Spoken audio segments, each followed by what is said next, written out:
من الشیطان الرجیم بسم الله الرحمن الرحیم. مسلمانانو ورونو دا وخت راغلی او دا څومره ماشومان چې ستاسو د وړاندې دي دا یتیمانان دي، دوی لم د دې فاونډیشن د طرفه دغه د جیمي چې کوم پیکیج زموږ سره بنینونه، بلوزونه، کوټیانې، جرابې وغیره دغه تاسو کتی شي.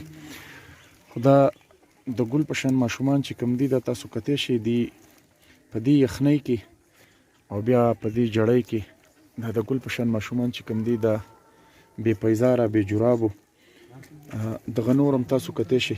دغه ستاسو د وړاندې د مسلمانانو ورونو دا زموږ او ستاسو ذمه داري جوړیږي چې موږ د دې بې وسه چې کوم یتیمانان ماشومان دي چې د دې موږ مرسته وکړو او د دوی سره دوی په دې تکلیف کې شریک شو.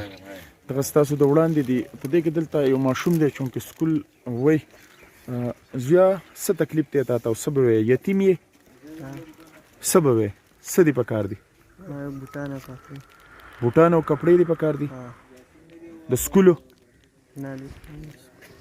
ښه لکه تاله بوټان او کپړې پکار دي، بوټان او کپړې دي نشته. مسلمانانو ورونو دا د ګل په شان ماشوم خپل بچي اسره کوي. تاسو وینئ چې د کپړو د بوټانو طلب کوي نو که څوک د ده په نوم باندې، ستاسو نوم دی زویا؟ اسرار په نوم باندې څوک دله جی محمد اسرار. او د کوم ځګي؟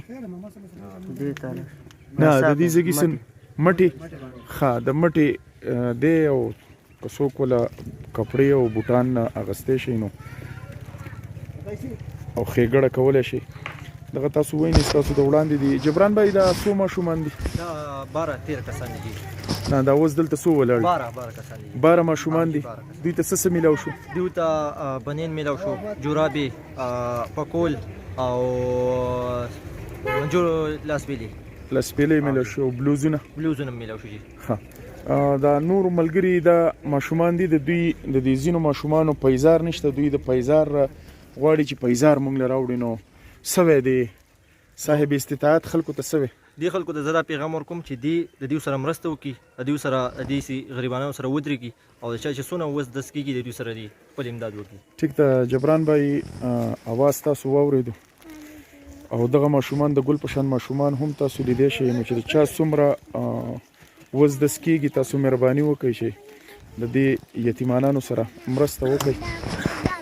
انشاءالله مونږ مخکې ځو د بلې علاقې ته ورځو، خو د چا په علاقه کې چې یتیمانان نو بالکل تاسو زموږ سره خپل غږ شریک کولی شئ. مونږ کوشش کوو چې مونږ ځان در ورسو او کوم خلک چې صاحب استطاعت دي هغې ته درخواست کوم چې زموږ سره کومک کوي په دې کار خیر کې. ولی الله سپارم او ملګرو د الله په امان.